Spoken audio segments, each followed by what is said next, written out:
El próximo programa es para todos. No contiene escenas de sexo o violencia.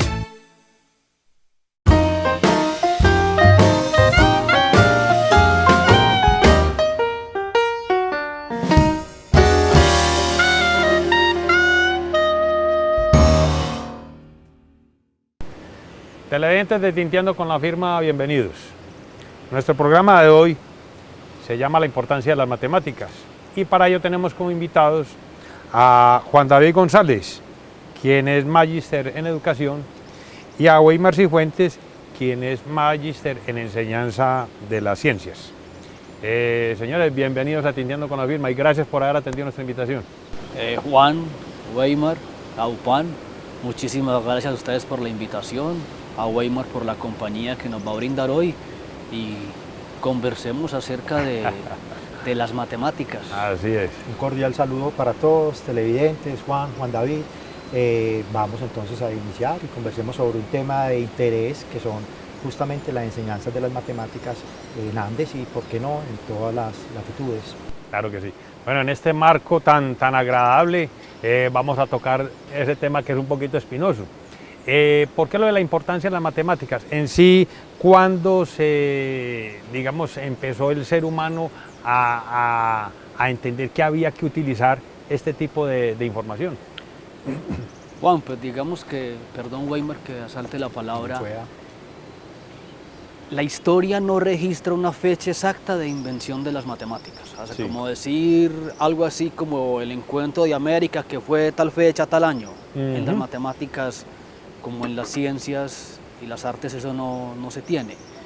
Pero sí hay indicios de que la necesidad de la humanidad, de una sociedad, de contar, de entender el entorno, de interpretarlo, de darle sentido, de poderlo simbolizar, pues se llevó años, siglos de evolución, de discusiones, perdón, hasta que se pudiera dar algo más formal.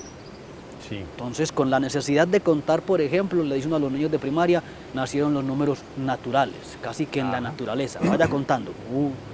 Y primero no se tenían ni nombres, simplemente hay una anécdota, uno le cuenta a los niños, si un señor tenía un solo pollo, pues se iba a acostar tranquilo cuando señalaba el pollo con el dedo y listo. Pero si ya habían dos pollos, tenía que coger dos. Hasta que después a eso le fue, entonces ya eran 10 pollos y entonces le acaban los dedos de la mano y entonces ¿qué hacemos si ya hay más pollos? Claro. Entonces, bueno, entonces pongamos una piedrita aquí, sin decir que era una, porque no tenía nombre. Entonces, pongo esa cantidad aquí y vuelvo a empezar y ahí se dieron entonces los números decenales o las decenas. La necesidad de contar dio eso. La necesidad de repartir tierras, entonces llevó al desarrollo de lo que hoy conocemos como geometría, pero antes fue la agrimensura. Entonces, ¿cómo hacemos, por ejemplo, para distribuir esta tierra equitativamente? Entonces, ¿quiénes hicieron eso? Pues no los más aventajados, yo diría que hasta los más tercos, que fueron los que dijeron, venga, esto tiene que haber una forma de formalizarse. No sé si Weimar tenga algo que aportar. Sí, gracias Juan David. Sí, efectivamente, pues el origen de las matemáticas es necesidades sociales, culturales y que tuvieron en su momento conflictos políticos y religiosos, porque las matemáticas estuvieron atravesadas por avances, retrocesos y muchos conflictos. No es algo tan maravilloso, tan lineal que hoy en día pues podamos tener unas matemáticas consolidadas. Pero sí, por ejemplo, una situación que se presentó con el desarrollo del álgebra. Partió solo de toda la parte geométrica. A partir de representaciones geométricas se dio un desarrollo hacia el álgebra. Estamos hablando del siglo IX. Pero evidentemente las matemáticas no tienen un dato exacto de fundación, sino desde que la humanidad tiene conciencia, razón, creación, se empezaron pues como a consolidar las matemáticas por las mismas necesidades culturales y sociales. Bueno, en cierto modo pues ustedes han respondido la pregunta que les iba a hacer y era la de la aplicación. ¿A qué me refiero con esto? Porque en realidad ustedes como profesores, espero que ustedes dos no, se habrán encontrado con el famoso alumno que dice que a él la matemática no le sirve para nada y que no la necesita, ¿sí? Y estamos hablando de las necesidades que llevaron a que se hiciera algo para poder sumar, como lo dice usted, profe Juan David. Juan, lo que pasa es que de pronto me van a tener un tema muy espinoso y son tipos de conocimiento matemático. Sí. Digamos, hay un conocimiento pragmático, aplicable en lo inmediato y lo intuitivo, ¿sí? Donde uno toma ciertos datos, los razona y con eso toma decisiones. Por ejemplo, vamos a cruzar una calle. Si viene un vehículo grande o chiquito a mucha velocidad, mi razón me dice no cruce. Claro. ¿Cierto? Y ahí hay un cálculo. ¿De qué? Sí. Mi velocidad, la velocidad de él y la distancia que yo voy a recorrer aquí. Sí, En ese punto, ¿será que yo llego a este punto antes de que aquel llegue o qué? Y ahí, digamos, habría un aspecto de la física, pero que lleva mucho al razonamiento y al cálculo numérico, métrico, ¿cierto? Sí, yo sí. tomo esas decisiones. Ajá. Para eso uno no tiene que estudiar una licenciatura en matemáticas, ni tiene que Total. ser magíster, ni tiene que ir a hacer matemática pura, pero tiene que aplicar el principio fundamental de las matemáticas, razone. Con la información que hay, razone y tome decisiones. Total. Entonces, desde ese punto de vista, todos indiscutiblemente necesitamos ese principio básico de las matemáticas. Entonces, cuando a uno le dicen, yo a las matemáticas no necesito para nada, pues yo le podría aceptar, no necesito formalizar un corpus de conocimiento amplio, pues, para llevarse la taza a la boca. Claro. Pero sí tiene que tener unos mínimos de razonamiento. Profe Sí. Weimar. Yo pensaría entonces que una de las necesidades de las matemáticas, además del carácter utilitario, para qué me sirven, en qué las puedo aplicar, y que uno tranquilamente podría pensar ingenuamente que un individuo podría vivir sin mucha formación matemática, o por lo menos sin muchas de las que se enseñan en la escuela. Sí. En cierta medida, esta forma de razonar tiene que ver con que se concibe las matemáticas aislada de todo el manejo social, porque indudablemente toda la sociedad está regida pues como por la matemática. Entonces digamos que una de las necesidades de las matemáticas es alfabetización social, así como se habla de una alfabetización en español, el lenguaje, para podernos comunicar debe haber una alfabetización matemática, donde todos conozcamos las matemáticas porque todos hacemos parte de la sociedad. Una sociedad sin las matemáticas pues no podría funcionar. Las aplicamos en el diario vivir sin darnos cuenta. Cuando alguien, por ejemplo, va a la tienda a recibir un artículo que tiene cierto valor y empieza a devolver, pero no haciendo en su mente la diferencia, sino que sobre ese mismo valor empieza a hacer un conteo hasta completar el máximo valor del billete de pago. Claro. Allí estamos haciendo matemáticas y Total. no nos estamos dando cuenta.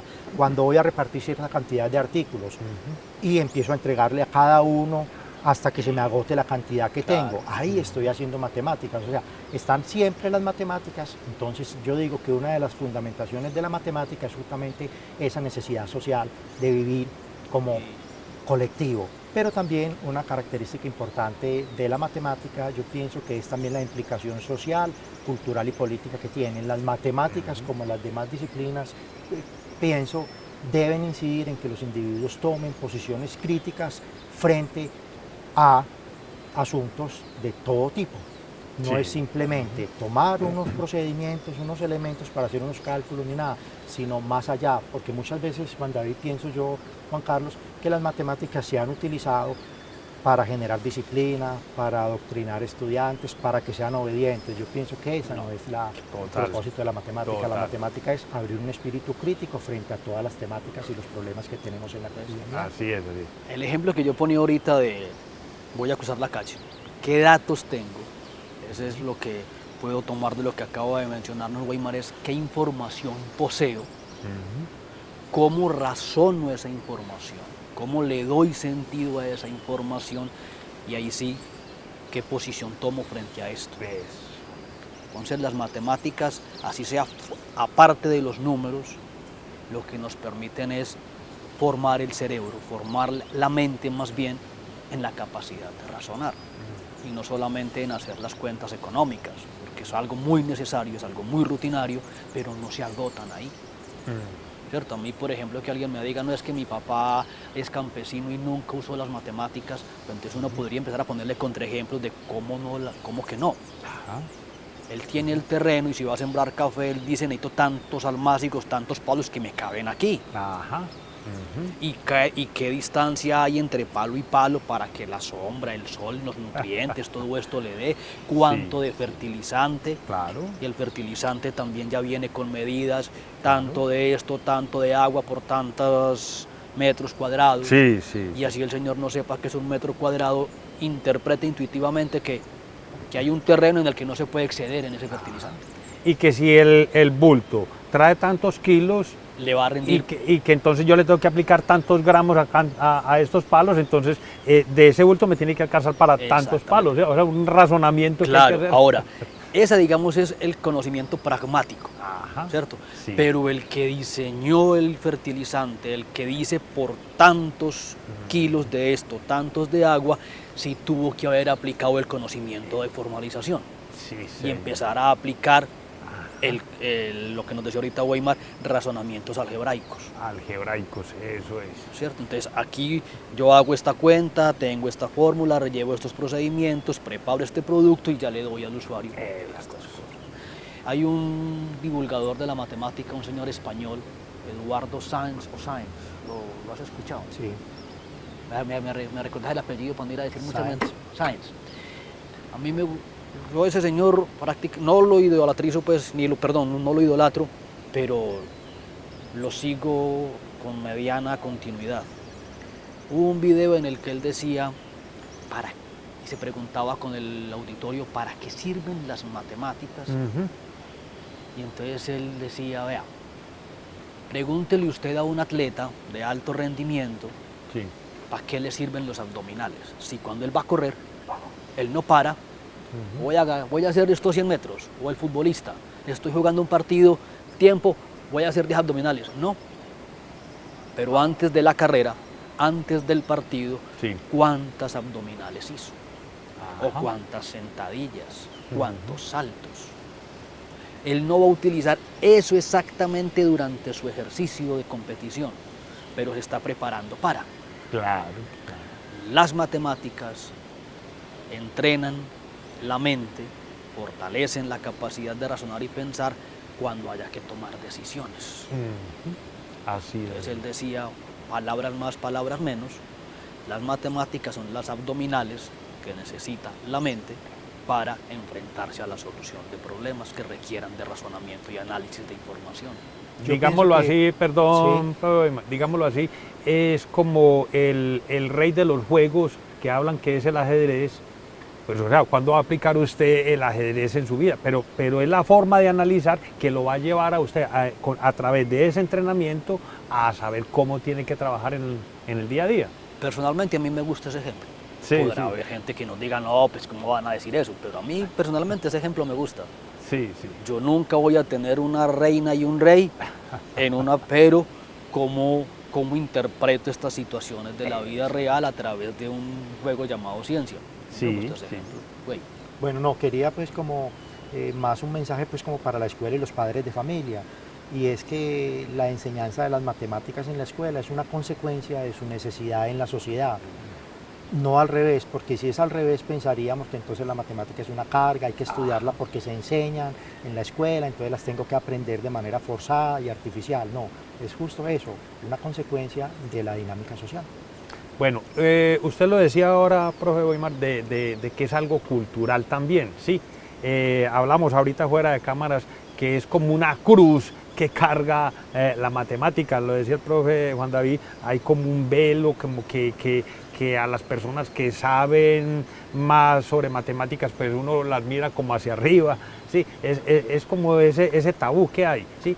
Y si le agregamos que los papás muchas veces bloquean también a los niños en esta materia, cuando le dicen, muchachos, hermano, yo fui muy duro para las matemáticas, yo fui muy cerrado, muy bruto, digámoslo así, ojalá a usted le vaya bien, miremos a ver qué se puede hacer, pero no, es que eso es muy duro. O sea, de entrada, y más ahorita que ya apenas estamos empezando ya a estudiar, se ve eso de muchos papás que en cierto modo bloquean a sus hijos a con esa Usted información. ya va para tercero, pilas pues que ahí sí se pone dura. Lo acaba de decir usted, lo iba a expresar ahorita, no lo dice, pero es ese tabú que hay por decir algo a los niños que cuando van para tercero de escuela ya, hermano, no sabe usted en qué se metió. Si va para tercero, Yo si va para octavo, Sí. ojo con el álgebra, si va para esto. Entonces, mire, eso que se está mencionando, que en tercero, que entonces que la multiplicación, y eso genera un estrés para los estudiantes, para los padres de familia, y eso se aprende en las tablas de multiplicar. En octavo, entonces que el álgebra, que cómo va a ser usted, no va a ser capaz, que trigonometría, que eso es muy complicado. Sí, y si seguimos en formación superior, va a pasar lo mismo. Entonces que cálculo 2. Entonces, ¿qué puede pasar allí? Bueno, yo pienso que ya hay como una concepción distinta a esa forma de enseñar matemática. Justamente las matemáticas se concebían, como lo decía el profesor Juan David, esa forma rigurosa, formal, de procedimientos, exacta, absoluta, donde un grupo que generaba exclusión eran los que podían tener matemática. Ya la matemática se concibe como un asunto cultural de construcción colectiva. En ese sentido, ya desde perspectivas más sociales, más culturales, ya las matemáticas se hacen más asequibles a los diferentes grados. Mire, hay publicaciones donde se ha evidenciado que los estudiantes terminando segundo grado de primaria o tercero de primaria generan ya una aversión y un temor por las matemáticas justamente por el tema de la multiplicación. En octavo pasa lo mismo, empieza el álgebra, también se genera un rechazo. Bueno, entonces las matemáticas se deben conseguir de otra manera. Las matemáticas no son simplemente conceptos y procedimientos y formalismos que se deben llevar al aula, no. Las matemáticas son, digamos, con un enfoque de resolución de problemas, pero problemas que partan de las necesidades de los estudiantes, que sean retadores, que sean novedosos, que sean llamativos. Si desde allí construimos unas matemáticas, más que entregarles una fórmula para que reproduzcan unos procedimientos que muchas veces no me dicen nada y simplemente tengo una calificación con un X, pero eso no me genera un conocimiento, ni un significado, ni una comprensión. Ya en Colombia, por lo menos, hay unas orientaciones curriculares donde las matemáticas deben ser más centradas en resolución de problemas, en comprensión y en significado, sin descuidar lo otro, que es lo que genera pues como esos vacíos y otros, entre otras cosas. Me voy a extender un poquitico ya, tocamos el tema de la multiplicación. Alguien publicó un artículo, profesora, ¿qué es multiplicar? Y pues la respuesta cotidiana acá en Colombia, en cualquier parte, lo dice Juan David, una suma de sumandos repetidos. Y esa es una concepción muy simple de la multiplicación y llevar al estudiante a hacer un poco de procedimientos para hilar la aritmética con la multiplicación, cuando realmente la multiplicación no es eso, porque es que la multiplicación implica hacer variaciones y proporcionalidades que están inmersas en el mundo de mediciones de áreas, de cálculo de longitudes y demás. Eso es multiplicar. Entonces hemos generado pues como unos tropiezos y la pregunta aquí, pienso Juan David, es ¿qué es lo básico para enseñar en la educación básica y media? Porque estamos generando unos bloqueos. Miren, hay unas situaciones muy estereotipadas y es, por ejemplo, en álgebra, que el doble de la edad de mi hermano es un quinto de la edad mía, entonces dentro de 10 años, ¿cuánto tendré? Hombre, esto uno podría pensar que no puede ser llamativo para un estudiante cuando todos tenemos acceso a la edad de cualquier persona. Entonces son situaciones muy maquilladas que generan conflictos, digamos, a nivel de aprendizaje de las matemáticas.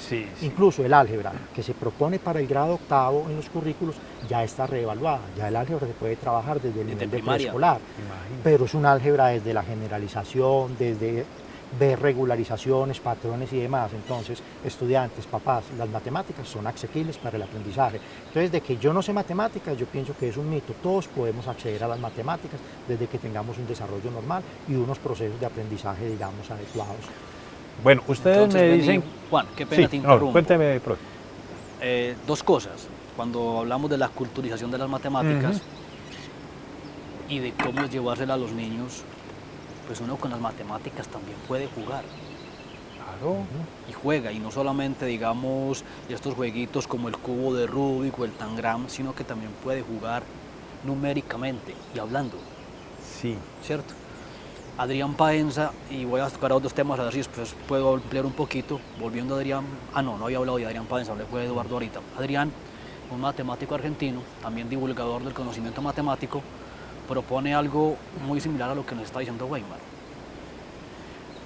Una cosa es que a uno le den un montón de herramientas, destornilladores, llaves, alicates, y después busque a ver en qué los va a utilizar. Entonces él dice, venga, más bien pongamos un problema donde la consecuencia lógica sea buscar la herramienta. Buscar la herramienta. Adecuada para ese problema. Entonces, si vamos a armar una mesa modular, pues entreguémosle las piezas, empecemos a ver cómo se arma y luego cómo se ajusta. ¿Y cuál es la herramienta que yo voy a necesitar? Necesitamos uno que pueda entrar en esta pieza y darle vueltas. Entonces, vamos y lo buscamos. No, pero es que ya para esta otra no necesito esta y no necesito otra como que coja esto y le haga. Entonces, vamos por esa herramienta. Total, Entonces, total. Entreguemos el problema y miremos cuál es la herramienta que puede permitir la solución. Pues es un ejemplo como... O sea, ese problema genera una necesidad. Exactamente. Entonces él dice, generemos la necesidad para buscar la solución, que es lo que en la vida uno casi siempre encuentra, no al contrario. No demos un listado de soluciones para después ver a ver cuál sería el problema que vamos a proponer. Claro que sí, exacto. Y con los juegos, Juan, no sé si quieras que hagamos un juego numérico. No, es que de hecho, profe... Aquí en este momentico, hacemos un juego. Bueno, hagámoslo, claro que sí, está Listo. bien. El juego se llama 31 o 31. Sí. ¿Listo? La famosa 31 que no sé de dónde salió, pero que oye, siempre la aplicamos para las bolas, para jugar fútbol. Será hasta por lo llamativo de los números primos. Entonces, Juan, vamos a utilizar los números del 1 al 7. Sí, sí. ¿Cierto? Usted tiene del 1 al 7 y yo tengo del 1 al 7. Yo te doy un número y vos podés sumarle a ese de 1 a 7. Sí. Y el que primero llegue a 31 gana. ¿Listo? Ya. Más o menos. Claro, sí, sí. Listo, sí. entonces yo empiezo Sí, y te doy el 7. sí. Ahora vos, con los números del 1 al 7, sumarle a ese 7 que yo te di. Claro. Yo le agrego un 5. Entonces nos da 12. Ajá. Listo. Yo agrego 3, 15. Yo le agrego un 6. Y eso nos da 21. 21. Listo. Yo le agrego 2. Bueno, da 23. 23. Y yo le agrego un 4. Y yo ya... Eso nos da 27, ¿cierto? Ajá. Yo le agrego a ese entonces el 6 y te gané. Sí, señor. Y cada vez que juguemos y empecemos, te voy a garantizar que te gano. Sí, sí. ¿Por qué? Porque usted fue el que empezó. Exactamente. Y no solamente porque empecé, sino porque sé con qué empezar y con qué seguir. La cosa. ¿Listo? Entonces, Sí. con los niños, descubra usted cuál es el truco que hay detrás de este juego. Esa es la palabra. Sí, sí, sí. Y eso lo podemos culturizar. Claro, claro. Algo similar pasa con un evento muy cotidiano. Cuando nosotros estudiábamos, o todavía se utiliza, que se hacen unas rifas que se llaman tapados. Los tapados. Los conocemos. Entonces, cada papelito está marcado con un número, Sí, del sí, 1 al sí. 500, poniendo Claro, un ejemplo. claro. Y quien hace este tapado, pues es interesante que se haga la pregunta, bueno, si vendo todas las boletas y cada persona me paga el valor de esa boleta, Eso. ¿cuánto dinero voy a recaudar? Claro, claro. Y es justamente situaciones donde se están poniendo en consideración conceptos numéricos. Sí, sí. No, es que en Y realidad, entonces- lo decíamos ahorita fuera de cámaras, la persona que dice que no la necesita, Las pero veces. coge café. Y sabe cuánto le van a pagar y sabe Y entonces sabe cuántos kilos se cogió y a cómo se los van a pagar, tiene que hacer un procedimiento. Y si en esta finca me pagan tanto por kilo y en esta tanto por kilo, pero en esta que me pagan menos hay más café, entonces, bueno, ¿yo para dónde me voy? Y además de ese cálculo que se hace desde la cotidianidad, también está la estimación, porque es que Usted hablaba ahorita de tranquilamente eso, alguien sí. lo puede hacer. Bueno, allí hay un cultivo de café, ahí hay tantos árboles de café y con seguridad hay un margen de error muy pequeño frente a esa estimación. Exacto. Una madre va al mercado y ve una prenda para su hijo y no lleva ningún instrumento de medida ni ningún patrón, Este le estima, le dice este le sirva y con seguridad va a ser Sí, preciso sí, la sí, talla sí, para sí, su hijo. sí. Es decir, también hay un Excelente. carácter de estimación Claro, desde lo claro, sensorial, claro, desde lo claro perceptivo. que sí, claro que sí. Y entonces, Bueno. Juan, para terminar con lo de la Sí. culturización del juego, las redes sociales ya nos invadieron del todo. Digo Total. invadieron porque hay muchas cosas para las que no Sí, sirven. sí. Pero también cuántos juegos matemáticos hay en las redes sociales. Entonces se ponen a ver un montón de reels y de videos y esto, pues bueno, además de eso, venga, donde hay otro tipo de cosas, otro tipo de contenidos. Voy a hablar de cuando yo tenía muy poquitos años, 13, 14 años, mi pueblo era muy pequeño para esa época y tenía muy pocas alternativas de entretenimiento. Y nos juntábamos 5 o 6 muchachos, no los más brillantes ni los mejores estudiantes, Sí. Pero después de que nos cansamos de jugar micro, después de que nos cansamos de quedarnos en la bicicleta, venga, yo me encontré este problema y creo que utilizamos una cosa que se llama el almanaque Bristol, un libro anaranjado. Sí. Ajá, eso traía algunos problemas matemáticos. Entonces, que siempre se vendía mucho en enero. Eso, entonces, allá apareció un muchacho, vea, ahí había un problema. Se encontró un gavilán con unas palomas. Mis 100 palomas, ¿para dónde van? ¿Y qué es lo que le dicen las palomas? No somos 100, señor gavilán, somos nosotras, más el doble de nosotras, más la cuarta parte de nosotras, y no sé qué otro número, y con usted seríamos 100, señor gavilán. Entonces, ¿cuántas palomas iban? Y entonces ya uno se me corchó. Entonces yo iba o al otro almanaque, o me iba para el periódico, o me iba para esto, porque en el próximo encuentro yo soy el que voy a corchar. Entonces empezábamos a jugar con eso, y resultó que muchos de esos que nunca fuimos los más brillantes, de un momento a otro, empezamos a entender, ve, yo ya entiendo cuando este man el profe, claro. Ve, es que no era ni tan difícil, ve, es que... Entonces también a partir del juego, de ese tipo de retos, podemos ir despertando la curiosidad y hablar de lo que hacía Weimar. Culturicemos esto, no lo dejemos en el aula de clase y me tocó genericemos esta cultura y con los niños a partir del juego es muy posible que los llamemos a... Profe, usted ahora hablaba de una frase que es clave, la alfabetización. Pues bueno, yo creo que yo estudié con cuadernos de piedra, pero hoy se utiliza alfabetizar en matemáticas. Porque yo les cuento, y todavía me toca verlo, donde al niño, al lado de las multiplicaciones, está la correa o la chancla. Sí. Eso no es alfabetizar. Entonces, desde ese momento ya estamos bloqueando un poco a los muchachos. ¿Qué hacen los profesores, digamos, para contrarrestar ese tipo de casos? Bueno, pues digamos que la alfabetización matemática tiene pues una connotación social y es como esa necesidad de la que hablamos al principio, de que todos podamos interactuar con el resto del colectivo para solucionar cualquier situación y entender y tomar posiciones informadas frente a cualquier situación. Pero la alfabetización matemática no es una situación de fuerza y de castigo como usted lo menciona con la regla, como a nosotros nos enseñaron, sino que la alfabetización matemática va más allá desde el juego, qué procuro con el juego, cuál es la intencionalidad del juego. Cuando voy avanzando en edad escolar, cómo voy comprendiendo conceptos matemáticos, cómo voy consolidando, es decir, es desarrollar más habilidades que se van consiguiendo en el transcurso de la escolaridad y no simplemente proposiciones, principios acabados, únicos y dados como verdades absolutas de la matemática. No, la matemática es una construcción. Primero, ya no solamente individual, sino colectiva y cultural en el salón de clases, donde interviene el contexto, no es solamente la clase, donde interviene el contexto. Entonces aquí yo pienso que es muy importante que las clases y el contexto estén articulados. Lo decía ahorita, es que la enseñanza de la escuela es una consecuencia del contexto. Así podemos generar una alfabetización matemática. Está perfecto. Bueno, me encontré un datico y espero que ustedes lo defiendan. Dice, quizás no estamos hablando de un problema de aprendizaje, sino de enseñanza. Es más o menos lo que usted nos acaba de acotar. Bueno, dale, Weimar, ya que tomaste la iniciativa. Es complejo pues hablar de si es un problema de aprendizaje o de enseñanza. Lo que pasa es que de todos modos el aprendizaje de las matemáticas es, digamos, multimodal.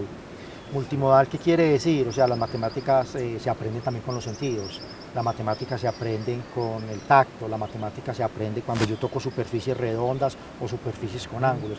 Entonces todo esto hace parte del aprendizaje.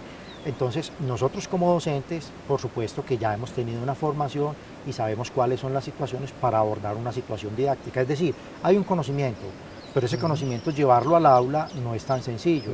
Hay un concepto que se llama una transposición didáctica. ¿Y qué es una transposición didáctica? Este concepto, yo como docente, ¿cómo voy a hacer para enseñárselo a mis estudiantes? Y que no sea una situación de que el docente conoce, domina y enseña y transmite, sino que es, repito, muy importante, una construcción colectiva desde una cultura escolar. Entonces, Juan, y digamos que los problemas grandes no se resuelven haciendo ese tipo de reducciones como tan estrechas. El problema no es este, sino que es aquel. Puede haber hay muchas aristas. De muchas, y valga la palabra, matemáticamente, ¿qué es la arista? Claro, ¿cierto? claro. Entonces, intuitivamente uno decir, hay muchas aristas, entonces sí, como que muchos puntos. Hay muchos, sí. Ahora vamos a la formalización del concepto arista, ¿cierto? Hay muchos frentes. ¿Por qué se utiliza esa expresión? Claro. Cuando hay algo que tenga múltiples formas de abordarse, ¿cierto? Entonces, no es de aprendizaje, sino de enseñanza. Pues posiblemente haya algo que mejorar en la enseñanza, porque al igual que las matemáticas y todo lo cultural, no se agota a sí misma, sino que eso trasciende, se cuestiona, se transforma, se discute. Pero es que también aprender, aunque el ser humano aprende por sí mismo, aprende por naturaleza, aprender no es fácil. Aprender implica renunciar a algunas cosas y enfrentarse a otras.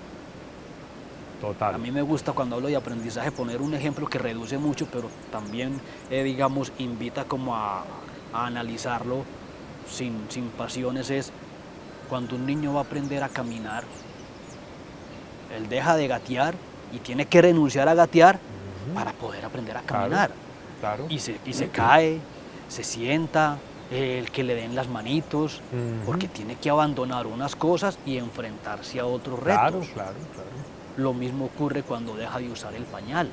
A muchos niños le da temor que le quiten el pañal, pero igual tiene que aprender. Entonces, cuando uno va a aprender, no solamente eso tan natural, tan corporal, sino que va a enfrentarse a otro cuerpo de conocimientos, hombre, eso no es del todo fácil. Sí. No se hace solamente riéndose, pero ¿dónde está el papel del profesor que tienda, lo que decía ahorita Weimar, esos puentes a transposición didáctica, donde el sufrimiento no exista, pero el reto sí?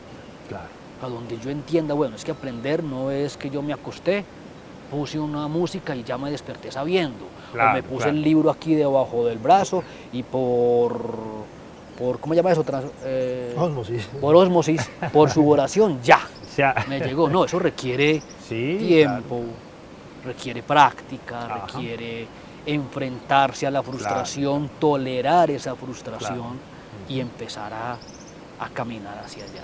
O sea, puede haber de todo un poquito, pero no se reduce solamente a el problema es este, no es aquel, no, y venga, Claro. hay de todo un poquito, porque también puede ser que alguien diga, definitivamente no quiero aprender esto.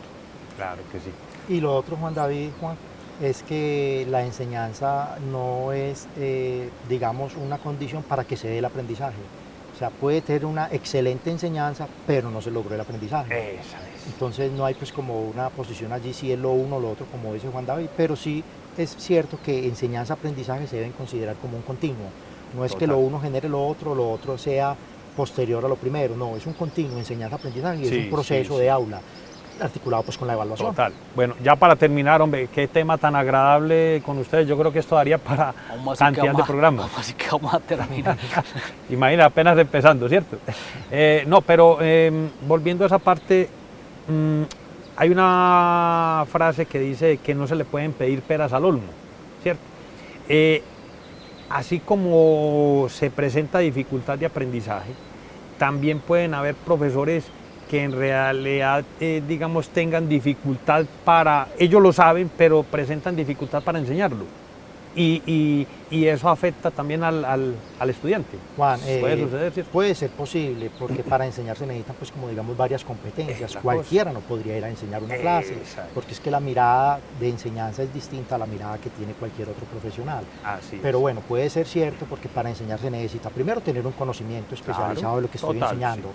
pero también cómo voy a enseñar eso, porque no Esa lo voy a la enseñar de técnica cualquier para- manera, digamos unas estrategias metodológicas, Esa una es, didáctica, así es. pero no solamente reducida a que unos pasos, unos principios y unas reglas, no, Sí. es la didáctica como un proceso de investigación en el aula, de conocer el contexto, de conocer Ujú. los estudiantes. Yo pienso que allí se puede pues como avanzar mucho y hay avances. Yo pienso que los profesores Sí. hoy en día articulan todos estos componentes de la enseñanza, que es el conocimiento, la didáctica, el Y el contexto, el contenido. tipo de estudiante, Sí. los contenidos y demás. No sé, Juan David, qué pueda decir. Entonces- Ya para terminar, perdón, profe, ya para Dale, terminar, me gustaría que le explicásemos como a los papás y a los mismos estudiantes de una manera corta cómo debemos de mirar las matemáticas, que no le quitemos ese tabú, ese velo que les ponemos a ellos, ya para terminar. Juan, pues vuelvo y digo, no se puede reducir algo tan complejo a una frase, Sí, pero Si las matemáticas no existieran y no se hubieran desarrollado como se están desarrollando ahora, no estuviéramos ni siquiera pudiendo grabar el programa. Total. Sí, entonces no todo el mundo está invitado a desarrollar una teoría, una nueva forma, pero las matemáticas nos han permitido como humanidad y como sociedad tener avances tecnológicos y tener avances de razonamiento que de otra forma hubiera sido más difícil o no se hubieran formalizado como ahora están formalizadas. Entonces, por ejemplo, si algún muchacho dice a mí no me gusta estudiar, me gusta la mecánica, pues cuánta matemática no hay ahí. ¿Y cómo no la puede, y cómo se va a negar la posibilidad de razonarla? ¿Cierto? Cuando va y desbarata un motor y es capaz de volverlo a armar, pues ya inclusive en su mente formalizó los pasos para hacerlo. ¿Por qué se va a negar la oportunidad de aprender algo que le pueda complementar eso? Así es. Bueno, yo pensaría que un principio básico para las matemáticas y también para cualquier disciplina es justamente un acompañamiento familiar. Eso uno lo dice constantemente, pero no se toma pues como muy en serio. Sí. Hay una experiencia, la describo brevemente, en Francia hay un pedagogo que fue ministro de Educación allá, Philippe Merieux. Él documenta una experiencia interesante. No es que lo que hagan allá pueda funcionar acá, pero en estos contextos puede ser. Por ejemplo, ¿qué hacen los papás? Van 1 hora a la semana a observar cómo aprenden sus hijos. Me parece muy interesante porque esto genera una sinergia entre padres de familia, estudiantes, donde los papás se genera confianza en los papás, se genera también aprendizaje. Qué bien. Entonces los papás se dan cuenta qué hacen en la escuela sus hijos, después se entrevistan con los profesores, están de acuerdo, no están de acuerdo, y esto va generando, digamos, un beneficio común para los estudiantes. Qué bien. Y eso se puede aplicar en las matemáticas. Hombre, excelente. Profes, pues el tiempo en televisión es corto, mire, una medida matemática ahí, corto. Interesantísimo el tema, qué bueno poderlo seguir tocando más adelante porque en realidad muy agradable tocarlo con ustedes. Juan Carlos Aupán, pues de mi parte con todo el gusto, y sé que muchos otros profesionales, no solamente de la educación, de cualquier otra rama, están también en el gusto de ayudar a divulgar la necesidad y la fascinación por las matemáticas. Entonces, si vuelven a contar conmigo, maravilloso, pero como te digo, sé que hay más personas interesadas en hacer este tipo de... Muchas gracias. Aceptar este tipo de invitaciones. Muchas gracias. Yo pienso que papás, estudiantes, escuela en general, pues como generar ese gusto por las matemáticas. Las matemáticas no es aprender conceptos, teorías y demás, sino viene más un tema también del gusto. Es importante que nos motivemos por el aprendizaje de las matemáticas. Profes, pues gracias por haber atendido nuestra invitación. Y televidentes, los invito para un próximo programa. Que estén muy bien.